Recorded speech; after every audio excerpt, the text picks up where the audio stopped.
Sir வணக்கம் sir. நாங்க பெரம்பூர்ல இருந்து கால் பண்றோம் சார். Name madam? சார் என் name Rajeswari sir. Okay Rajeswari madam, உங்க டிவி வால்யூம் இருந்தா ப்ளீஸ் கம்மி பண்ணீங்க. லவுட் ஸ்பீக்கர்ல பேசாதீங்க. உங்க கேள்வியை கேட்கலாம். பாலசுப்ரமணி சார் இருக்காரு. Please it's your time. Sir வணக்கம் சார். வணங்க. சார் வணக்கம் சார். சார் நாங்க பெரம்பூர்ல இருந்து கால் பண்றோம் சார். சந்தோஷங்க, சொல்லுங்க.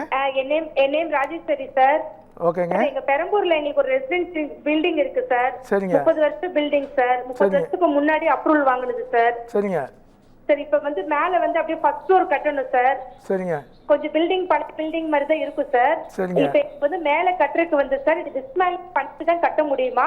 இது அப்படியே கட்டலாமா சார்? இப்போ நீங்க கேட்குற கேள்வி அருமையான கேள்விங்க.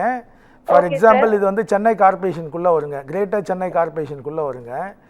இது பார்த்தீங்கன்னா உங்க ஏரியாவுடைய லேண்ட் யூஸ், உங்களுடைய பட்டா வச்சு அதனுடைய லேண்ட் யூஸை பார்த்தீங்கன்னா அது கண்டினியூஸ் ஏரியாவில் இருக்கா இல்லாட்டி டிட்டாச்டு ஏரியாவில் இருக்கான்னு பார்க்கணுங்க ஃபர்ஸ்ட்டு. கண்டினியூஸ் ஏரியாவில் இருந்ததுன்னா ஃப்ரண்ட் செட் பேக் மட்டும் பார்த்தா போதும், side set back not necessary. அதே டிட்டாச்டு ஏரியா இருந்ததுன்னா 4 பக்கம் செட் பேக்கும் உங்கள் எலிஜிபிலிட்டிஸ் இருந்தால் மட்டும்தான் உங்களுக்கு ஃபர்ஸ்ட் ஃப்ளோர் அடிஷ்னலோ இல்லை ஃபர்தர் அடிஷ்னலோ உங்களுக்கு கிடைக்குங்க. இது மாதிரி உங்கள் பில்டிங்கை சைட்டை டைரெக்டாக எங்களை போல இன்ஜினியர்ஸை வச்சு அளந்து பார்த்து அந்த போர்ஷனுக்கு உண்டான, ஃபார் எக்ஸாம்பிள் உங்கள் இடம் பார்த்தீங்கன்னா ரோடு விட்த் 9 மீட்டர்ஸ் வரையில் இருக்குதுன்னு வச்சுங்களேன். 30 அடி வரையில் இருக்குன்னா ஃப்ரண்ட்லேருந்து 5 அடி இருக்கணுங்க. கண்டினியூஸ்ல இருந்துன்னா சுற்றி 3 பக்கம் உங்களுக்கு செட்பேக் தேவையில்லைங்க.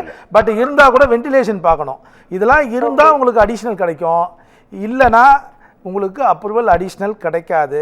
ஒரே தீர்வு, சப்போஸ் டீவியேட்டட் ஹவுஸாக இருந்ததுன்னா டிட்டாச்டு ஏரியாவில் இருக்கும்போது செட்பேக் பார்த்தீங்கன்னா ஃப்ரண்ட்டும் பார்க்கணும், ரியரும் பார்க்கணும், சைடும் பார்க்கணும்.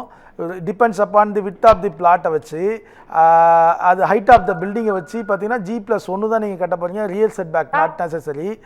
ஆனால் உங்களுக்கு டிட்டாச்சாக கண்டினியூஸான்னு பார்த்து உங்கள் பழைய பில்டிங் நோ டீவியேஷன் அப்படின்னா மட்டும்தான் ஃபர்ஸ்ட் ஃப்ளோர் அடிஷ்னல் கொடுப்பாங்க. இல்லாட்டி டெமாலிஷன் ரீகன்ஸ்ட்ரக்ஷன் தான் போட்டு நீங்கள் வாங்க முடியுங்க. இது தப்பி தவறி நீங்கள் அன்ஆத்தரைஸ்டாக கட்டிடாதீங்க பில்டிங்கை. சட்டத்துக்கு புறம்பாக 100% கட்டக்கூடாதுங்க. ஏன்னா என்னுடைய நோக்கமே இந்த அவேர்னஸ் ப்ரோக்ராமுக்கு நான் கலந்துக்கிட்டது என்னென்னா, ஒரு பில்டிங் கூட அப்ரூவ்டு இல்லாமல் கட்டக்கூடாது, அப்ரூவல் வாங்க யாரும் சிரமப்படக்கூடாது. அதுதான் என்னுடைய அதாவது ஓகே, தேங்க்யூ மேடம். அதாவது